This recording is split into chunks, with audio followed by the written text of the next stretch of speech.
Olá pessoal, nessa aula nós vamos resolver aqui uma lista de exercícios sobre limite.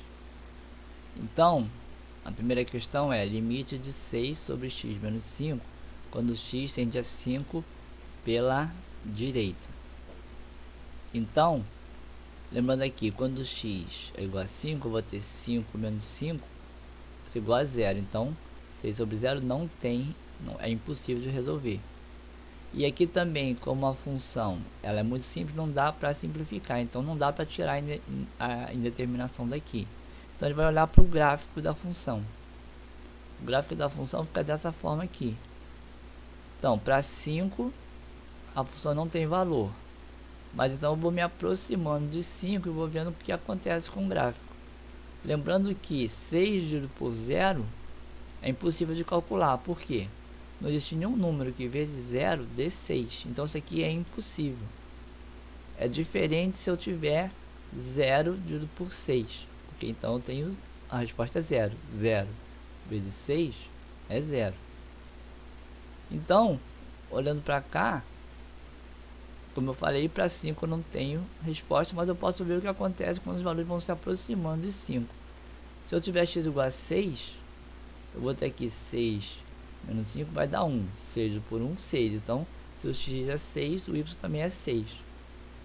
Se eu tiver 5,5, se eu substituir aqui 5,5 no x, calculando aqui eu vou achar 12. Se eu tiver 5,1, substituindo aqui 5,1 no x, eu vou achar 60. Se eu tiver 5,01, eu já vou achar 600. Então a gente vai ver que o valor de y vai aumentando. E como eu posso aumentar aqui o número de casas decimais indefinidamente, esse valor aqui também vai aumentar indefinidamente. Então quer dizer, para 5 igual a 0 eu não posso resolver. Mas à medida que eu vou aumentando aqui o número de casas decimais, também vou aumentando indefinidamente aqui esse valor. Então por causa disso esse limite aqui é mais infinito, porque ele vai crescendo indefinidamente. Lembrando que entre 5 e 5,1 eu tenho infinitos números, porque eu posso ter infinitos números de casas decimais aqui. Então aqui o limite é mais infinito. A próxima questão é limite de 1 sobre x menos 3 elevado a 8 quando x tende a 3. Então mesmo raciocínio da questão anterior. Eu vou ver o gráfico aqui, porque essa função aqui ela é muito simples, não dá para fatorar, não dá para tirar a indeterminação. Então o gráfico fica dessa forma aqui. Para x igual a 3, eu não posso calcular o valor de y. Mas eu posso ver o que acontece quando eu vou me aproximando de 3. Então, se eu tiver x igual a 3,5, eu vou ter como resposta 64.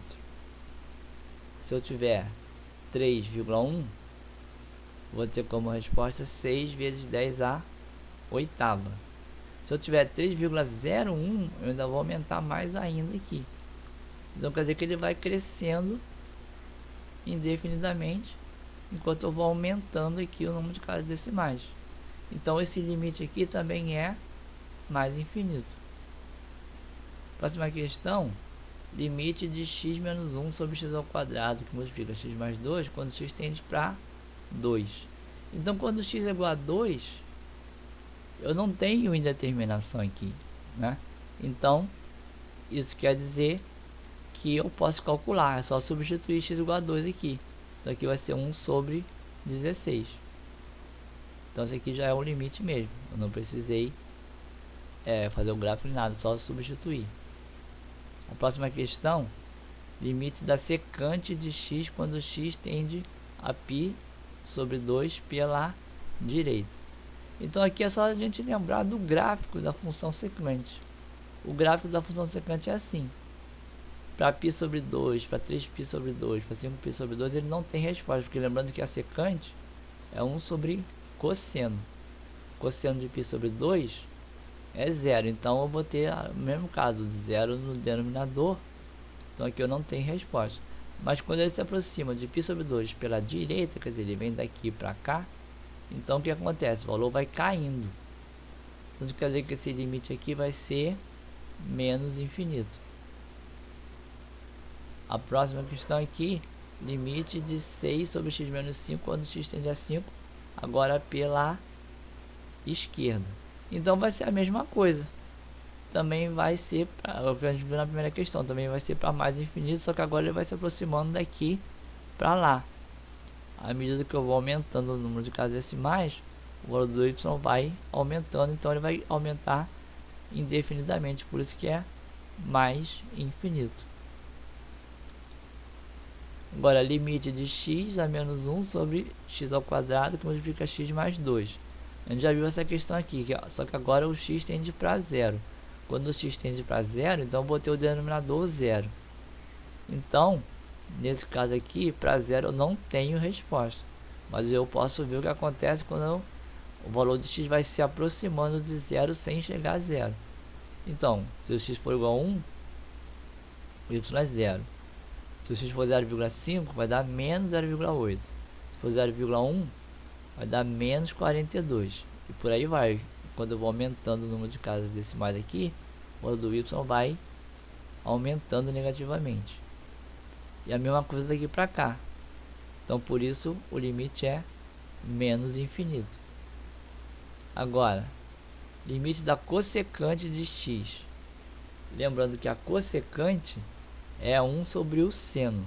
O gráfico da função seno é esse gráfico aqui. Como ele quer o limite quando x se aproxima de π, então π, aqui o valor do seno, π é zero. Então, como aqui eu tenho o seno no denominador, e aqui essa aqui é a função seno, o que vai acontecer? À medida que o seno vai se aproximando aqui de π, ele vai se aproximando do valor zero, então ele vai diminuindo. Se o denominador vai diminuindo, então o valor da função vai aumentando. Então por isso esse limite aqui vai para mais infinito, porque esse aqui é só o gráfico do seno, o seno está no denominador. Se o denominador vai diminuindo, a função vai aumentando, então por isso que ela tende para mais infinito.